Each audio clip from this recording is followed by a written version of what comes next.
Ja, meine sehr geehrten Damen und Herren, liebe Ladies and gentlemen, Honorable Professor Wörner, representatives of aviation and air traffic, but I also would like to welcome all those of you who have a critical view on air traffic for different reasons. There are some people here whom we have met several times in the past few months because we had some disputes in the election campaign, and we met several times. And with that, I would like to point out that what we are doing here really is highly significant for various reasons. First of all, and I think it's really important that now for the second time we can meet in that group in order to talk about recent developments referring to all these issues about noise reduction, noise abatement of air traffic. And I assume that we'll get some reports on progress made. And then as representative of the Hessian state government and politics in general, in a partisan manner, I think this conference is appropriate also for me to tell air traffic and air management that all measures taken so far are in order in many instances, but that we are also not very patient, all of us. We believe that the people that live close by airports, and this is not only Frankfurt on the Main, in Europe we have several airports that have a central location that are very closely located to conurbations, and this is a subject that is not only important for Germany, so it's not my personal prophecy, but there are also statistics that confirm that. I assume that traffic noise has dramatically increased recently, and I would like to put it in a sloppy note, and I hope you understand, as people in Germany, that we have rescued the polar bears. Now we deal with environmental conditions, environmental protection, CO2 reduction, and we have embarked upon a path that really goes in direction of regenerative energies for the long run. And quite rightly now, in Germany, we have a higher alertness to annoyance to people, to nuisance to people, and these are burdens produced by traffic and transport. 50% of the people in Germany say that they are disturbed by road traffic noise. 1/3 of the people in Germany say that they are heavily annoyed because their life quality is affected by air traffic noise, and more than 20% say that railway noise is the main reason for them to not be able to sleep in the night. In our region, we have very central railway regions along the River Rhine, and there is very intensive traffic, and it will grow as there are intercontinental connections that are about to be finalized. So also rail traffic and road traffic play a role. But today and tomorrow we only deal with air traffic, aviation and noise as a result of that. And as Hessian state government about 2 years ago, together with air management as an extension of the Frankfurt airport, with representatives of the barrack of the airlines, with the airport as such, but also with municipalities and others, we developed a 19-point catalogue. And, well, some issues could be implemented at short notice or for the medium term. Some other areas can only be dealt with in a longer term perspectives. That's technology renewals. And here, of course, we have to respect business and economic conditions of airlines. Airlines compete internationally with American airlines. And somehow, if you take a closer look, they are somehow supported by their state, and they massively compete with European airlines, but it's also Southeast Asian airlines, etc., that compete. So we have to strike a balance between politics, between what population demands from airlines, but on the other hand, if at the end of the day, I have a counterproductive result. That is, those that have invested into abatement measures invest so much money that they are no longer competitive, and the more noisy airlines will be more frequent. Let me take out 2 or 3 points that are part of this 19-point program or catalog. These are measures for active noise abatement. Active noise abatement is only the second solution if active noise abatement is not sufficient, and therefore in Frankfurt we have been quite successful. We have developed some innovative projects, for example, the altitude of approach of 3 degrees to 3.2 degrees, and that can alternate, and this has a clear more effect closer to the airport than elsewhere, but we can prove already to have achieved first results that aircraft and air movements have become quieter, a bit quieter. I would like to underline a bit quieter, because at the end of the day, around 10 or 12 kilometers away from the threshold, 60 or 70 meters higher altitude don't make that much of a difference. I think we have approached a further, more future-oriented area, and that's the so-called GBAS, ground-based augmentation system, which means, I am a layperson and I was explained it that way, it's a GPS augmented by ground navigation, which produces very high precision.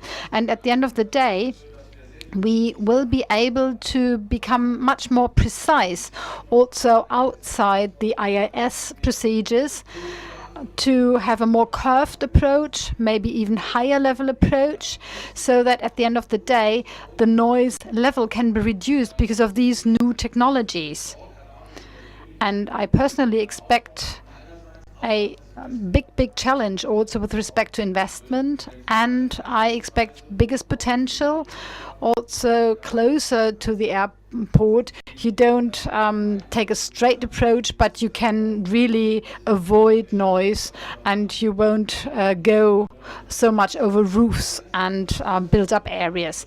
So this GBAS system is being installed at the moment. That will be finalized in the first half of 2014, and we have to achieve 2 things. First, as many airlines as possible have to equip their aircrafts. I've learned with the new Audi that's 70 to 80,000 euros per aircraft. Retrofitting would cost about double that amount.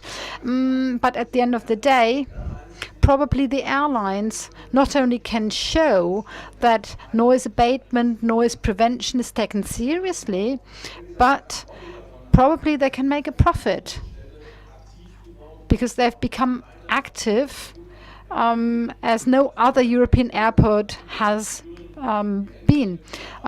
Fees, charges for landing, for departure. Here we have a big spread between quieter and more noisy aircrafts. Noise fees, 40 million per year now, has been increased to 100 euros per year in Frankfurt on the Main. And it will be our attempt to have that spread of noise fees to give incentives for the quieter aircrafts. So those have to pay more that have more noisy aircrafts, and we would like to have even a broader spread, and we have to create the legal basis for that in Brussels. In Frankfurt on the Main, we are more or less in the range where it is legally acceptable, fulfilling the respective regulations and directives. But the week after next week, I will report on that in Brussels, and I will try to find others who go in the same direction, want to have this broader spread all over Europe. And let me take out a last point. This is steeper approach. Some weeks ago, we have tried not only in 3.2 degrees, but 4.9 degrees approach. And it was obvious. I was there. 6 flights could be observed. I observed them. And that was a clear change of possibilities we'd had so far. That is approach and angle of decline. And I think we have to carry on more tests in order to find out how many decibels will be reached in terms of saving. With 4.9 degrees, we are just at the limit where ICAO, the international authority, says Well, in this steep approach, it's possible to land. That's admissible, but with many airlines and the German aircraft control system needs to be asked whether there is an opportunity to have that more often for the mid-term or long-term, and probably have it across the board at some stage. These are attempts that were carried out. These were tests that were carried out, and the international airlines and air traffic systems have understood that we have actively done something to reduce noise, and passive noise abatement is only the second chance for us. It's only the second alternative. There you have to really come in when you can't reach it with active noise abatement. Well, I'm not patient. I'm impatient. I'm not patient because independent of political parties, we have to show that we are credible. If in Europe, if in the Federal Republic of Germany, we want to implement large infrastructural projects like Frankfurt Airport, we can only do that if we help people who might be only negatively affected by that. We have to give these people the chance to participate, to have a say in the development phase and the designing phase. And we also have to make very clear that business and industry will do everything possible to prevent noise. A last concrete example of that, I'm happy that Lufthansa published yesterday that 157 machines will be equipped with a turbulence generator with A319, A320 and A321. Or vortex system, and they can reduce 2 decibel noise. There are Lufthansa representatives here, also Airbus representatives here. I would have wished to have it more quickly, but in the next few weeks production will start. But this is one point where citizens' initiatives and activities and people who live in the neighborhood said that cannot be, such a little plate of metal is spread over these little holes in the wing. Well, I'm a layperson, to reduce noise with the A320. I think citizens are absolutely right when they say this must not take 2 or 3 years. And Professor Wörner is one of those who, together with his staff and fellow researchers, detected that at the DLR. That was understood already as one of the many possibilities what you can do actively with little input in order to reduce noise. Well, we are not patient, I said. Mr. Biesmann, you are also here. You are together with me. We represent the citizens around, and as I see Deutsche Flugsicherung here at the front, the German air traffic control, well, air traffic noise has to be reduced, and we have to deal with that as a matter that is more important. Okay, before elections a lot is done, but we have to change the law in such a way that first of all, safety is the absolute and unrestricted priority, but in addition to management organization, noise really needs to be given a priority. Okay, that's only a legislative activity, you might say, but I believe that colleagues of Mr. Biesmann at German Flugsicherung will be grateful if the legislator formulates it clearly and clearly states that noise abatement and reduction really is an important priority. Of course, we can reach more ground also in the coalition negotiations. We need the federal government, the federal parliament to support it, but I'm optimistic because everywhere in Germany, everyone has understood that there is a great challenge for us, but that the legislator can really increase pressure on the pipeline. We have to do that, and this is what we want to do. I wish you all the best of success for this conference. A lot of new findings, a critical support of all those who have come here as critical observers who are not active in air traffic or air management. Well, unfortunately, I can only stay here for 1 hour, but I will be back tomorrow morning for the full program. I wish you all best of success, a lot of new findings. Thank you very much.